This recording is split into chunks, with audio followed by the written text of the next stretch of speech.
Hello, I'm going to show you how I make moon water. Every month on the full moon, I put together a collection of crystals and other objects that have a particular energy that I want to infuse into a jar of filtered water. I place this jar of filtered water at a window, and even if it's cloudy, the moon's energy still comes through. So I make sure that this bowl with the crystals and other objects is at the window at the time of the full moon, and typically I leave it there for 24 hours. I make sure the jar is sealed. Leave it there for 24 hours to charge up, and then I store it in the refrigerator until the new moon. And on the new moon, I drink it along with whoever else is around and wants some, and we set our intent to manifest whatever it is we want to manifest at that time with this water that is charged up with all this wonderful energy. So I'll show you more details about how I go through the various crystals that I have in my collection and choose what I want to energize the water with.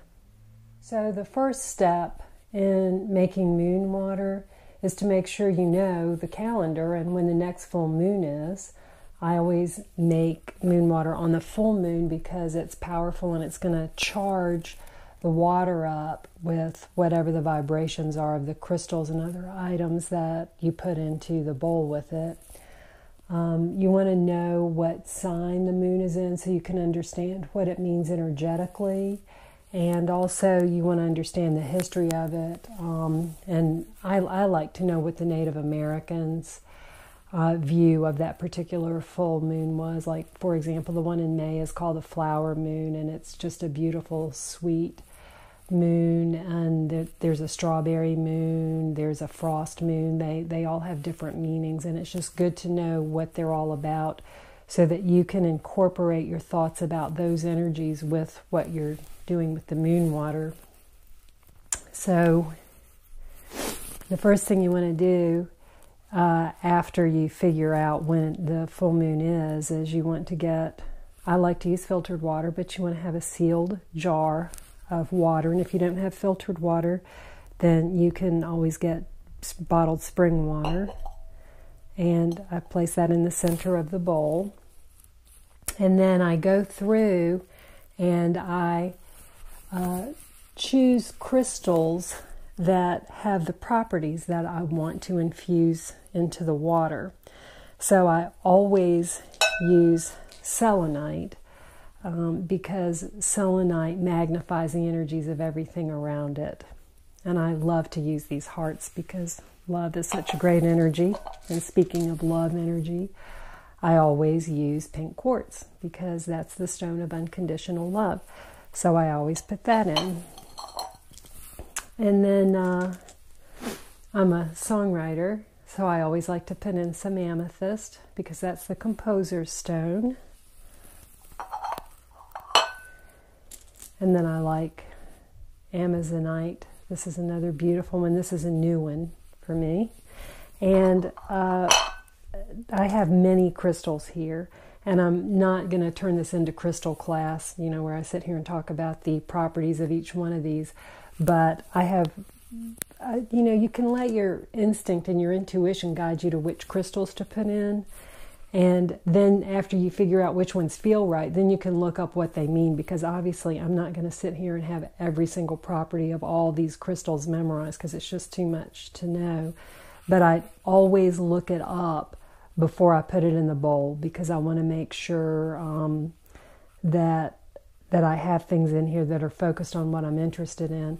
And I really have been very interested in increasing my psychic abilities. So I like this malachite. It's a transformation stone, so it helps you to make changes. And this merlinite is also a magical stone. It's a wonderful stone. I really love it. And it helps to increase your clairs.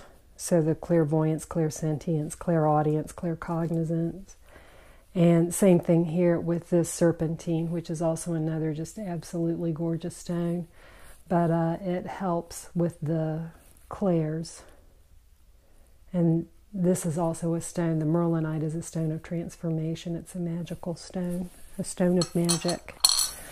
And this is a joy stone, a fun stone, the Dalmatian jasper. And so I go through and select, like this is the singer's stone, chalcedony, beautiful, clear blue. You can tell it's a throat chakra stone. So I've got other episodes on how to coordinate your crystals with your chakra activations. So you want to choose crystals that will, I personally think you might as well just have something in there for every chakra. And like this is a great one. This is Tibetanite. And it helps you to connect to other dimensions. So cool crystal. And so I place my crystals in. I typically put all the crystals in first, and mind you, I'm putting these in fairly quickly, but I always will have researched. Like this is the Joy Crystal Peacock Ore. Look at how pretty that is. See all those pretty iridescence? It's very iridescent. So I will have researched these. This is another psychic attunement stone, apatite, very pretty stone. So I will have researched these to make sure that it has the properties that I'm looking for, and also I want crystals for every chakra, because I might as well get some good chakra energy enhancement through my moon water. So I place these crystals in with the water so it can absorb their energies. Clear quartz is another good one to always put in because it's another amplifier like the selenite. And then this is called howlite.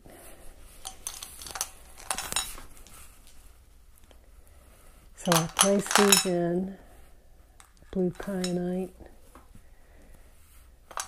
the bowl, and surround the moon water with these crystals that I will have researched. Crystal shopping and crystal collecting is just so much fun. There's just so many out there. It's just endless. The variety is just endless. And they all just are so beautiful. And you know, on occasion I find some crystals that I can't do very well, like labradorite and hematite are very heavy. And they're too heavy for me. I can't deal with the energies wearing them. I can't wear jewelry made of those two crystals. I can sleep with them under my pillow, but I definitely cannot wear them. They just make me feel not good. Then, after I've selected the crystals that have the properties that I want and place them in the bowl with the filtered water, then I typically will choose totem animals and figurines that represent people or energies that are important to me, like, you know, the spider is a female creation energy, so I like to put that in. The frog is the energy of transformation and metamorphosis, and I'm trying to increase my psychic abilities and move in more into my spiritual purpose, so I want that metamorphosis. This is a rose quartz, the stone of unconditional love, and it's a rabbit, which is my Eastern astrology sign, so I always put the rabbit in. And then these are various figurines. I'm also in Aries, so I put in a ram. And these other figurines represent people who are important to me in my life. My kids are represented by these. And then, let's see, where is... I'm trying to find my... There it is, the dragon. This is a little cat's-eyed dragon. One of my other daughters. Butterfly for metamorphosis, and it's the love stone. Ladybug for love and good luck. And Ganesh, the placer and remover of obstacles. So He's always there to help us out by either putting obstacles where we shouldn't go or where we need to slow down, and removing obstacles when it's time to speed up and get there. Turtle. This is for somebody that I know who is a boar, and B-O-A-R in Eastern astrology.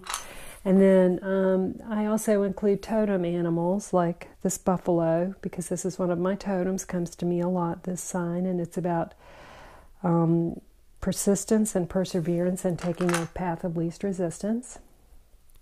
And then these are representative of other peoples or energies. This snake here is for Kundalini, and I've been working on Kundalini activation in some yoga that I've been doing lately. I just started that. And this is a Merkaba, which is representative of the light body, made out of goldstone.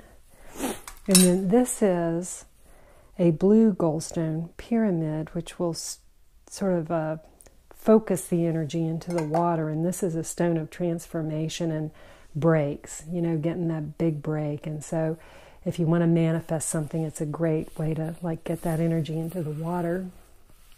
And then these are vulture feathers that I happened upon in my travels. And vultures are symbolic of purification and rebirth. And this is the mature feather, and then this is the baby feather. So they're representative of purification and rebirth, so I'm going to include those.